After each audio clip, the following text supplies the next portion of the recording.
In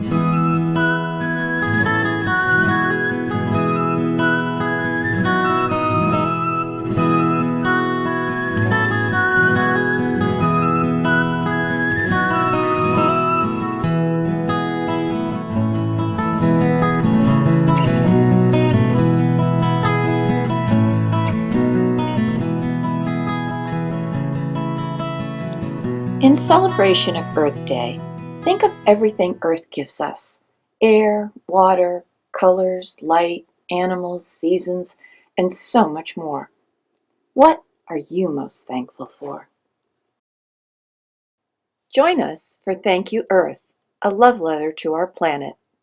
Text and photographs by April Pulley Sayre, published by Green Willow Books.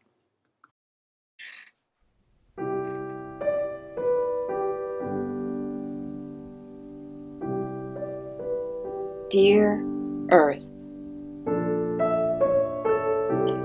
thank you for water and those that float.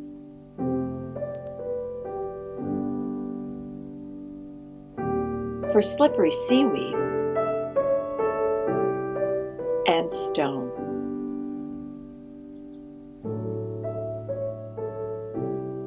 Thank you for mountains and minerals that strengthens bills and bone.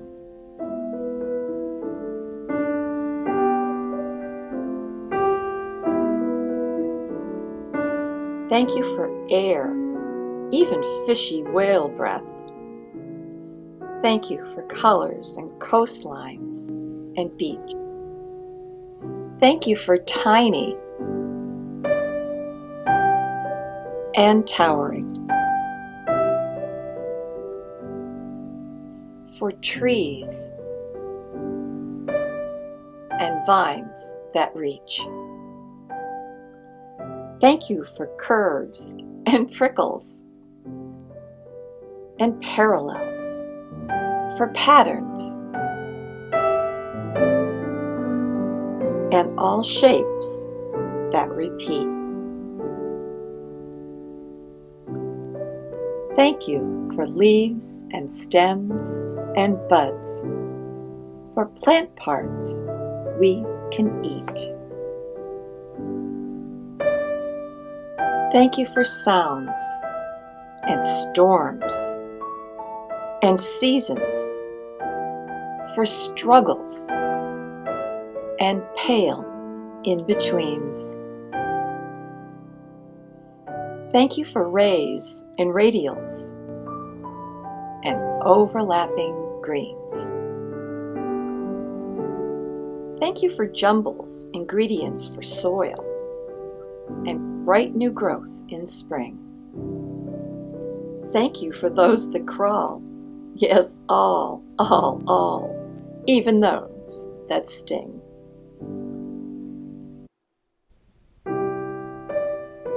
Thank you for sunsets.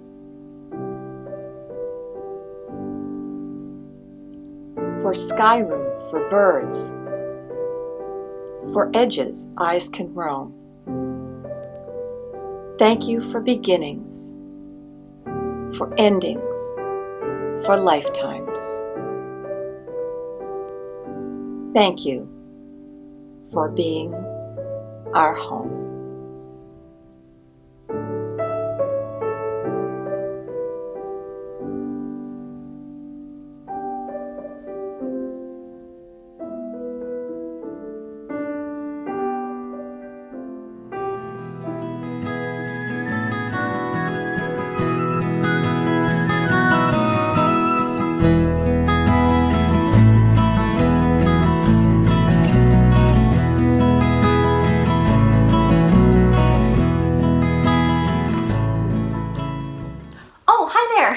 It's Annie from the youth room at the BB Library. Happy Earth Day! I'm just going through a couple of things that I have to get rid of and seeing if I can do any of the 3 R's to these. Reduce, reuse, recycle. You might have heard some of these words before, but let's talk a little bit more about them. First of all, why does it matter? Well, that's a great question, and the answer to that, the truth, it stinks. Literally, it stinks. The average American produces 4 pounds of garbage every single day. That adds up to about 200 million pounds of garbage. 200 million tons of garbage every year. And that's just from this country alone. Imagine a football field. And now imagine that football field is covered in trash. And I mean covered, like this trash is 6 feet tall. That's taller than me. Now picture 100,000 football fields covered in trash that is higher than your local librarian. That's how much waste we're producing in just the United States alone every single year. And some of the objects that we put into the garbage will decompose over the time. Like food, for example. That will break down and those nutrients will go back into the earth. But some things, like plastics, these do not compose very easily. They take many, many years. So the trash just sits there and builds and builds and builds up. So what happens with the trash? Well, it's sitting there, which isn't great for the earth, but sometimes it also goes into different environments and different habitats of animals, like the ocean, for example. And that's really bad for the animals. This can be really hazardous to them. Other times, trash is burnt in an incinerator. And that's not always great either because, again, our friend Mr. Plastic here, when this is burnt, it reduces a lot of harmful chemicals that actually cause pollution. So I know this is a lot of bad news, but it's not all bad news. And the good news is that we can help as individuals. How can we do that, you might be asking? Do you remember those 3 R's I mentioned like 2.5 minutes ago? That's how we can help. Reduce, reuse, recycle. So let's talk a little bit about what do these words mean and how can we do them. So reduce, that means to use less of something. And this helps us to conserve power and energy. For example, if you're not in a room anymore, shut the light off. That helps conserve power. Another thing you can do while you're brushing your teeth, make sure you turn the faucet off while you're not using the water. This helps us to save water so we don't waste it. Reuse means utilizing something for a second time. So for example, maybe you take reusable bags to the grocery store and you can use those multiple times instead of a single-use plastic bag, which we're actually seeing less and less of now. People are making it so you can't make single-use plastics. You have to have reusable ones, which is really great because it allows us to commit to the 3 R's even easier.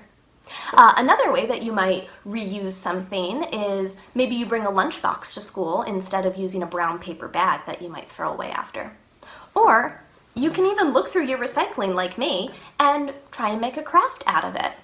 At the BB Library, we use plenty of recyclables to make lots of great crafts. This bottle, for example, I bet Casey might know a way to make a bird feeder out of this or something. She's always really great with this stuff.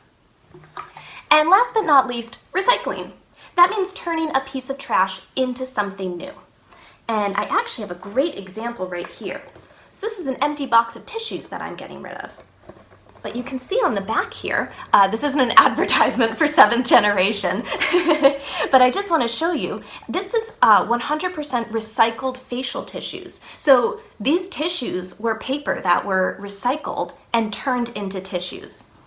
So they were used again. So before you put something in the trash, you want to check if you can recycle it instead. A lot of things that can be recycled are things like plastics, plastic bottles, for example, maybe metal cans, paper, cardboard, for example, glass can usually go into recycling. But what if you're not sure if an item can be recycled or not? How do you find out? There's a really easy way. And that really easy way is, it says it on the packaging. Seriously, it does.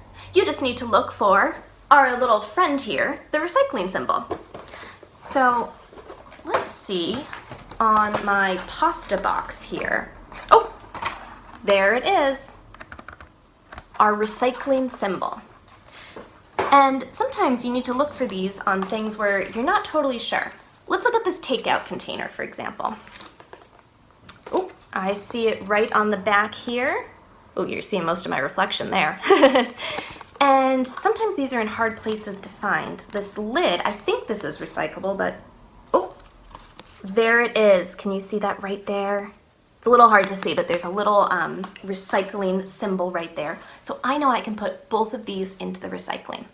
And another cool thing, when you look for that symbol, sometimes you'll see a number inside of it. And that number is for the folks at the recycling center to know where to send these different items and what needs to happen with them. Another fun fact I have learned as well is if you see the numbers 2, 4, or 5, those items are the least harmful to the environment. And another small thing that we can always do to help our Earth is by writing letters to our leaders. As individuals, we can definitely do small things to make changes in our daily lives and in our communities. But our leaders are there to make sure big changes happen in the world.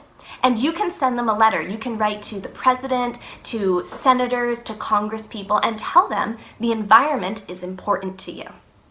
They'll even write back to you. And you can even use a recycled piece of paper to write to them. Reduce, reuse, recycle. We're coming full circle here. Well, full triangle in this case. So I'm going to get back to work on seeing what other things I have here that can be recycled. See you later, and happy Earth Day.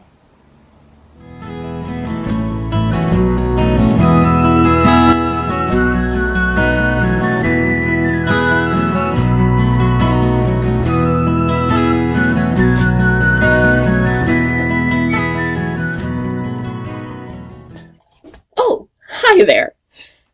You may be wondering what I'm doing with all these vegetable and fruit scraps.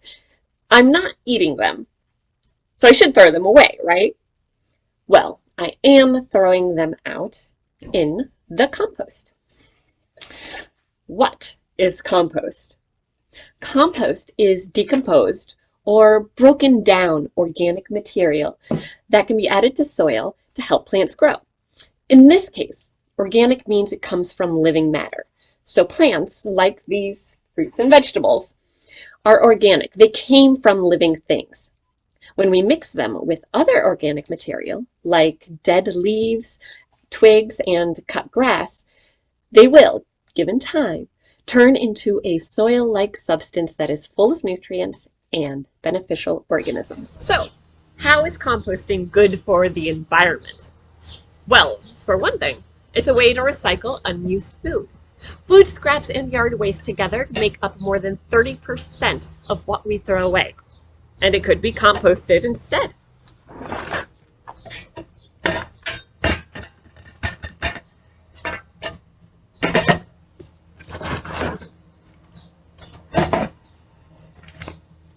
Making compost keeps these materials out of landfills where they take up space and produce methane, which is a potent greenhouse gas. By composting wasted food and other organics, methane emissions are significantly reduced.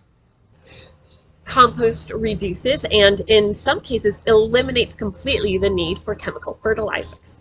Compost encourages growth, so when used on a large scale, means more agricultural crops like corn. Compost can help aid reforestation, wetlands restoration, and habitat revitalization efforts by improving contaminated soil. So it does a lot of good things for the environment. Now, my compost probably won't be helping the wetlands anytime soon, but it should help out the plants in my own garden by enriching the soil and encouraging growth. And it encourages me to look at other ways I can reuse and recycle materials in my own home. So what about you? What can you reuse and recycle in your home?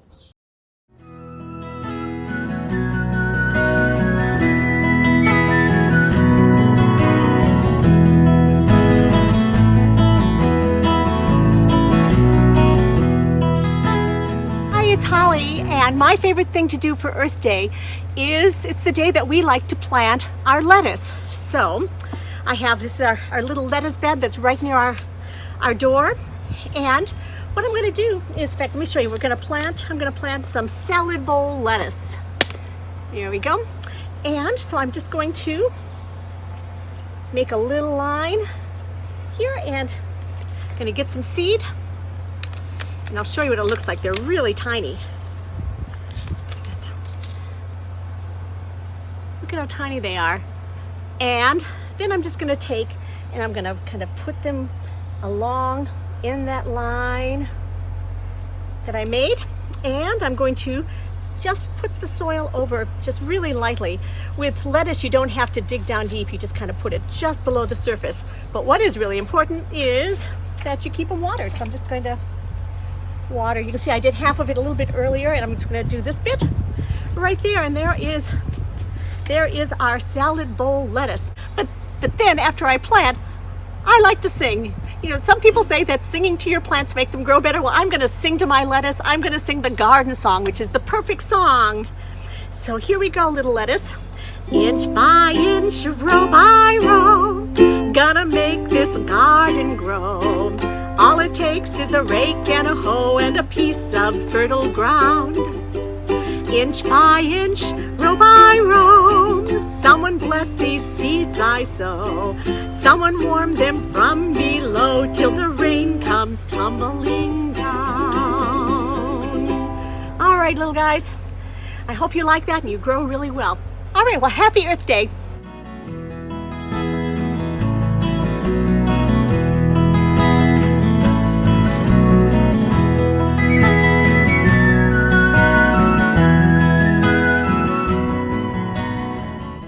Hello, I'm Casey from the youth room as well, and for this portion of our Earth Day programming, we're going to take a simple Coke bottle and we're going to turn it into a bird feeder. So you can feed the birds in your backyard if you want. So you're going to start out with your bottle, make sure it needs a cap. You can see mine has some liquid in it, which you're going to want to let dry before you add seed. Which we won't be able to quite do today, but what we do today will help that. So the first thing you're going to do is you're going to take the label off, and you have some of the ingredients you need for this in your bag if you were able to pick up a bag. You will have a Coke bottle. That's my resident bird, who's very excited that we're making something about birds. So you're going to have the Coke bottle. Hopefully yours will be fairly dry. Thank you, Afra. You'll have a couple of popsicle sticks. This one's already quite warped. And you're gonna have a pipe cleaner. This is a short pipe cleaner because I've already cut it off. But you're gonna have a pipe cleaner of some color. Color doesn't matter. That's what you're already gonna have in your bag. And then what you're gonna need to provide is an X-Acto knife if you're comfortable with that, or a pair of scissors. If this is for a younger kid, you're definitely going to need some help with that. If you don't manage to pick up one of the bags, you just need any size water bottle, plastic bottle, something to go through it, whether that's popsicle sticks, actual sticks, extra pencils, unsharpened pencils, whatever you want to act as the perches, and then something sharp to cut through it. So what we're going to do is we're going to do one quite close to the bottom, because that way your seed doesn't get down here and never get eaten. And then one in the middle. I have 3 popsicle sticks here. We might only end up doing 2. But you can do 3. We're going to include 3 if you want to, but for the sake of time. So what I'm going to do is I'm going to lean this forward so you can see what I'm doing. And I'm going to take my X-Acto knife and very carefully, there we go, poke a hole through this. Then I'm going to stick my popsicle stick through that hole, the other side, where I'm going to do the same thing on this side, right across. And then I'm going to stick my popsicle stick. Now on the other side, you might have to cut more than just, here we go. Here's what we're going to do. You might have to cut more than just a slit. You might have to cut a small,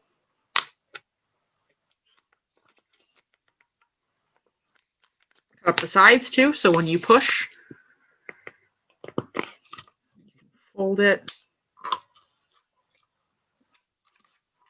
fold it out and push through. And there, your popsicle stick is on both sides, so it gives the birds a place to perch. We're gonna do the same thing a little higher. I'm gonna pick right about there because I'm gonna do another one here. Again, be very careful, especially if you're using scissors or an X-Acto knife, but be very careful either way because they are sharp and the way you're using them is going to be sharp. So you have to be very careful. That's why I said you might need an adult help. All right, and then do the same thing. Well, Afra yells about it on the other side. So the fun thing about feeding birds here is you can get all sorts of different birds at your feeder. And it depends sometimes on what kind of seed you put in your bird feeder. Sometimes certain types of seed attract different birds. So you can always try that out, test out, and see what attracts the most birds. But most of your birds are going to be relatively standard. You might get some really cool ones. But we're going to talk, once I'm done with this, I'm going to show you guys some of the most common birds you might get at your feeder so that you kind of know what you're looking at. If you don't recognize the kind of bird you have at your feeder, and it's not on the guide that you've gotten. The guide I'm showing you is a guide you're going to get in your bag too. But it's not in a guide that you have seen. There we go. You have 3 sets. And then all you do is you just take your top off, fill it with bird seed, and then you're just going to take your pipe cleaner, but let me grab an actual full pipe cleaner. And you're just gonna wrap it around, twist off, and then twist these off.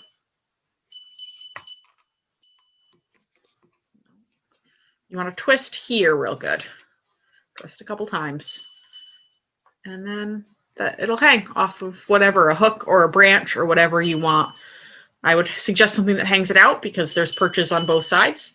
Oh, wait, I forgot the most important part. So right now we have perches, but we don't have places for the birds to get the food. So in a couple places, you can do it just on, if you want to do, especially because these are a little short, if you want to do it this way and just do one side each, which is probably what I'm going to do.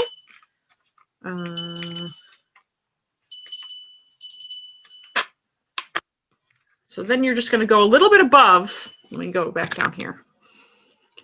You're going to go a little bit above and just cut out. Once again, be very careful. You're just going to cut a little hole. It can be square, which is probably easiest.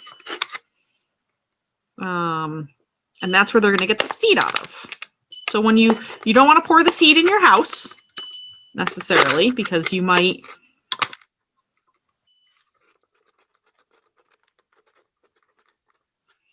end up spilling it. You're just going to cut a little hole. Can you see that little hole? Yeah, you can. Little hole out of your plastic for the birds to get the seed out of, and they will figure out how to do that. That is what they do best. And you're going to do that over top of your longer section on all 3, and then you'll have 3 places for the birds to come land. And then obviously you can hang it so that this is kind of back against something, and they'll still have the 3 places to land. So that's your bird feeder. And again, make sure you let it dry out if it's not already dry before you add the bird seed, because it'll just make the bird seed go rancid. So let me share my screen. And I'm going to share. So here you can see, this is a copy of the PDF, or a copy of the thing you got in your bag if you got a bag. If not, this is some common birds that you might find at your feeder. So if you see something red, you're going to go for your cardinal. If that's going to be your male cardinal. Your female cardinal is going to have a little bit of red up here a little red in the back, but mostly be kind of a reddish brown in the rest, but exactly the same shape and size. They're going to be exactly this with the crest and everything. They're just going to have only bits of red instead. Your blue jay over here is not fully blue, so he's not going to be like a bluebird or anything. He's also big. He's somewhere between most of the smaller birds you see, and like you probably wouldn't get him on here because it would be too small for him, but if you had a bigger feeder. And he's got blue all down his back and brilliant blue wings. And again, a crest, but he's a big, much bigger friend. Smaller than like crows and stuff, but a bigger friend. There's a couple different woodpeckers you could get. Your hairy, they look identical, as you can see here. They basically look exactly the same. Your downy is your smaller, your hairy is bigger. So if it looks bigger, this guy's much smaller, this guy's much bigger. So if he looks a little bit bigger, and by bigger, I mean it like 5 inches versus like 6 inches. They're both still smaller than your blue jay, but you can kind of tell when you look at him, he's gonna definitely be distinctly smaller. Your goldfinch, in the winter, he's gonna look like this. He's gonna be bright yellow with black wings and a black spot over his head. In the summer, he's gonna look much more like golden. He's gonna be a much darker golden color. The Jungos, were these guys over here that look like they were cut in half by color. He's very gray on the back, like a dark gray, and a white belly. You're going to find them not necessarily on your feeder, but on the ground underneath your feeder, maybe sharing with the squirrels. They will land on feeders, but they like to be ground feeders. They like to hang out on the ground. Over here, we have our tufted titmouse. He looks a lot like your cardinal, only smaller because he's got the crest and everything. And he's also gray on top, but a light gray on top and a white, mostly white belly. But you can tell him and the Junco apart because he's got the crest and he's got a lot lighter of a back. See? And he also looks, honestly less fluffy.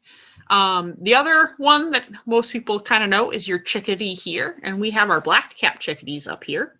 And yes, because they're called black cap because they've got this black on the top. They are tiny. They are going to be the smallest bird you see. The goldfinch are going to be a little bit bigger, but the chickadees are going to be your little tiny friends.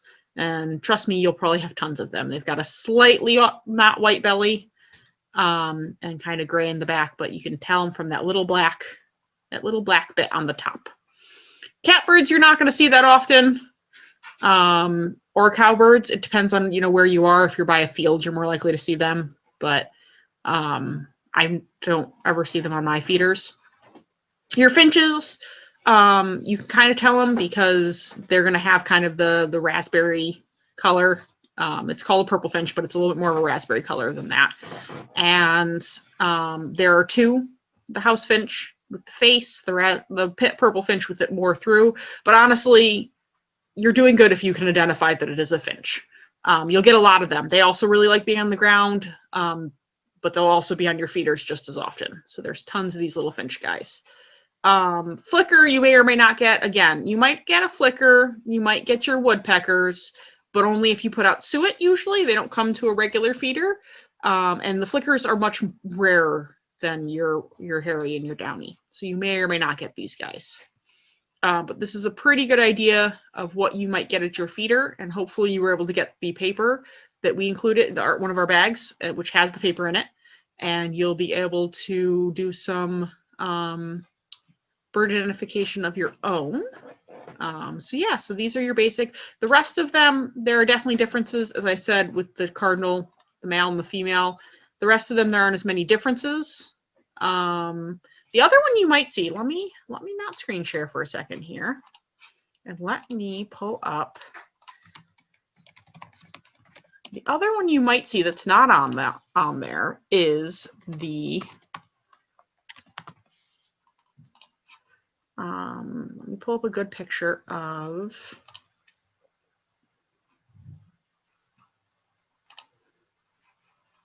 all right, let me screen share again, but screen share all right, so here we have a nuthatch. You might very well find a nuthatch. They're also little birds. They've also got the black, but they're bluer in here. And also you can usually tell them because they're facing downwards. Their head's down because they climb down trees that way versus all other birds that climb like up trees and up things. They climb down because of the way that they eat off of trees. So you might see him. He also really likes suet feeders if you put suet out. And I wanted to show you, let's go into my images about my cardinal. So no, that's not a good one. Here's a good picture. Here's a good picture of the female and the male cardinal. So they look a lot alike. You know, they're the same size. They've got the crest, but she's just got hints of red in her, but she's got that bright orange beak, and she's got kind of a brown russet belly. So you can kind of recognize her that way. So hopefully you will enjoy making your bird feeders, and you've enjoyed this little bit of bird identification in case you weren't sure what you might be getting on your feeder. And have a very happy Earth Day, and enjoy the rest of the video. Thanks for watching.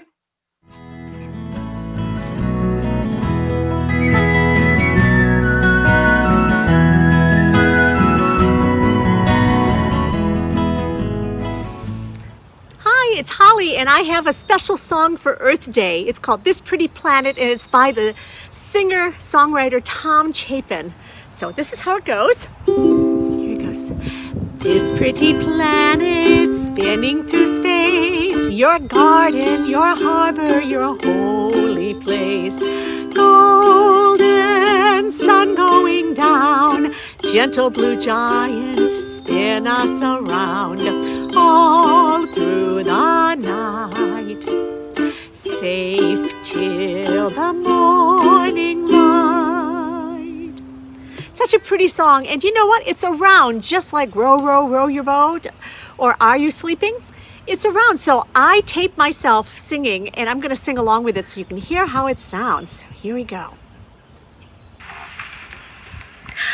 This pretty planet spinning through space, your garden, your harbor, your home. Part two comes in. Place. This pretty planet spinning through space, your garden, your harbor, your holy place. Golden sun going down, gentle blue giant spin us around all through the night, safe till the morning light. So learn it and find someone to teach it to and sing it as a round. It's such a pretty song and a great celebration of our pretty planet for Earth Day. All right. Bye-bye.